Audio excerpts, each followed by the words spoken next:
everyone, I welcome you to my channel. You are watching Study Live with Yogesh. I'm your friend Yogesh with you. So today we will talk about Mahatma Buddha's teachings. We will not talk about his life and his biography, his works. We will talk about his teachings, what we can learn from that. So this is the second day of my English improving challenge. In this challenge, we are committed to improve our English into just 6 months. So this is the starting, and today's video is the second day. So if you are interested, please continue watching. So if you don't know about Mahatma Buddha, who was Mahatma Buddha? So let me tell you that Mahatma Buddha was a spiritual teacher, a religious leader, a meditator during the era of 5th to 4th century. Yes. Now the second fact is Vedanta. In Vedanta Sutta, Mahatma Buddha argued that the main difference between human beings is not by birth. It is not by birth. It is by the actions and the occupations they have. According to Buddha, one is Brahmin. Brahmin is divine like Brahma. So one is Brahmin. One is Brahmin to an extent that he has cultivated what?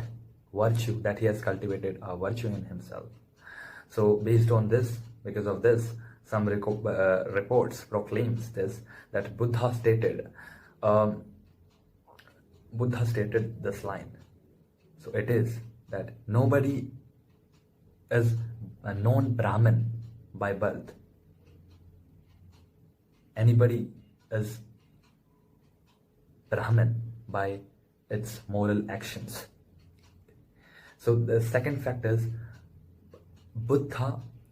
There is a main feature of Buddha's of the core structure of Buddha's teachings.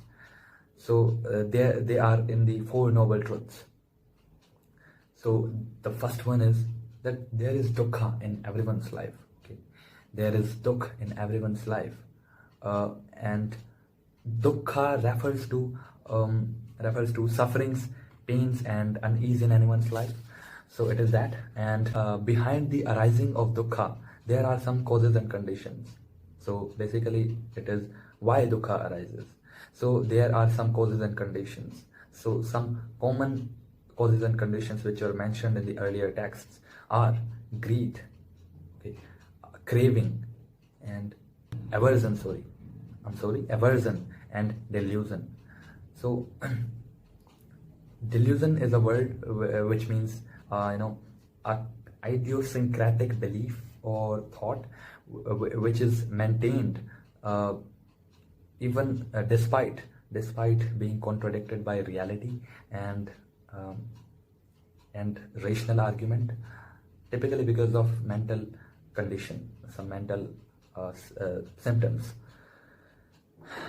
Third noble truth is when dukkha, the conditions of dukkha ceases, dukkha also ceases. So there is nirvana. When these situations happen, the condition of dukkha, the causes and conditions of dukkha ceases, dukkha also ceases. There comes a new concept, that is nirvana. Nirvana is literally blowing out, extinguishing. It is the last stage. It is the going to heaven. Okay, it is a heaven, you can say.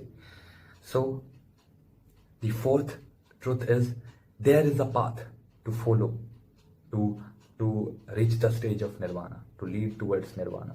Okay. So these were the four noble truths. Now the third fact is that there are 8 worldly conditions, or we can say, or the causes because of which the world is changing time by time. So these conditions are there are 8 conditions and causes. So these are fame and repute, gain and loss, pleasure and pain, and praise and blame. The fourth fact is Mahatma Buddha, when talked about karma. So the karma is, according to Buddha, the karma is the intentions of a person. So his point of view was that karma, all the actions, all the words, thoughts, or deeds are they derive from the moral values, whether they are positive, whether they are negative. They derive from the moral values, and there are some intentions behind them. Buddha also talked about the difference between noble person and a worldling, okay, uninterrupted worldling. So there is the difference between them. So the difference is that a noble person always reflects on, okay, he knows that this world is impermanent. It is temporary. It changes from time to time. According to Buddha, and his thoughts about the existence of this universe, it is that the understanding of karma and being reborn is necessary. It is the part of anyone's life. The condition of being reborn and dying is a constant in anyone's life, and this is the part, and it is the reality of dukkha. So the common and the ultimate spiritual goal of a person should be the liberation from this cycle, the liberation from the cycle of being reborn and dying, and being reborn and dying. So the liberation from this cycle, it is the ultimate goal of a person. It is the spiritual ultimate goal of a person. So now the last and most complicated fact, according to me, is this. So if you understood this, you can also write in comment. It is a kind of spiritual thing, okay. You can understand it, but it is a kind of spiritual thing. And we are common people, ordinary people. We can't understand so much spiritual things, like what is this universe and what is God. So this is the last fact of our video. So according to Buddha, this samsara, this universe, samsara means universe, this universe is without discoverable beginning. The first point is unrecognizable. Okay? It is unrecognizable and hence discerned of beings wandering and roaming and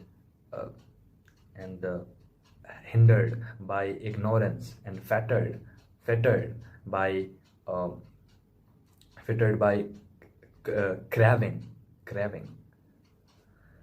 So these were the teachings and facts of the Buddha's teachings.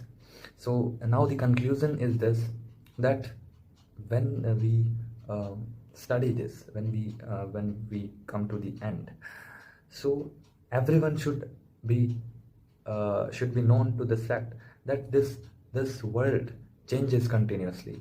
We should think that this situation is not permanent. If you are having any pain, suffering, or unease in life, it is temporary. It will be changing. It will going to be change in the future if you works on it. If you work for your career, or for your being, for your upliftment into life. So this is now the end of the video. Thanks for listening, and God bless you all.